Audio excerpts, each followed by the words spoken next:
Ramesh said he fainted when extreme heat gripped India's capital this summer.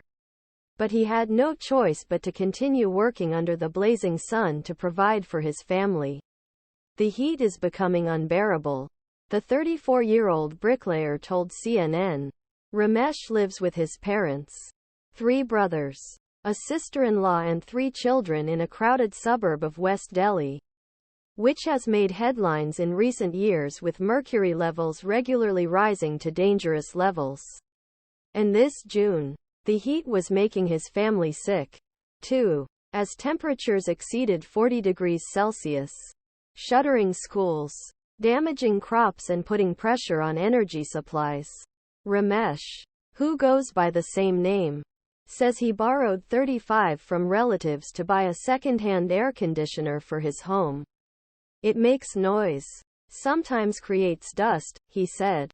Aishwarya IyerCNN By 2050, India will be among the first places where temperatures will exceed survival limits, climate experts say. According to a recent report by International Energy Agency, the demand for air conditioners in country is also expected to grow ninefold during this time frame, outpacing all other devices.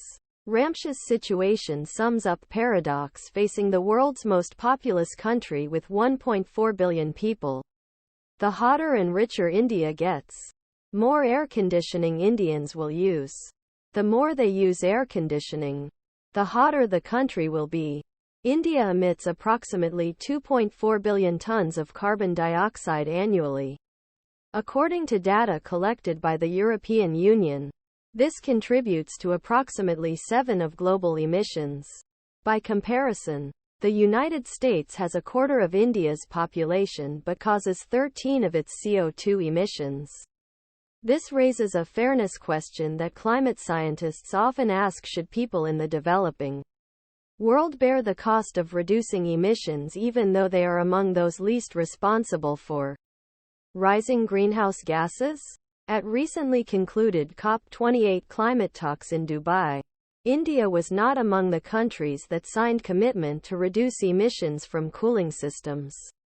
Speaking at opening session of the summit, Prime Minister Narendra Modi said that all developing countries should be given a fair share of global carbon budget. However, India, one of fastest growing economies in world, is at forefront of climate crisis, and he finds himself in a difficult situation.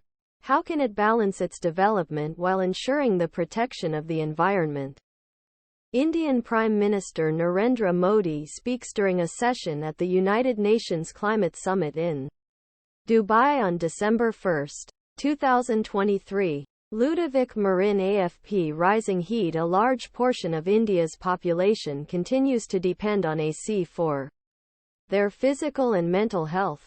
The more tropical southern regions of the country remain warm throughout the year, according to a 2021 study on extreme weather conditions by Weather and Climate Extremes magazine.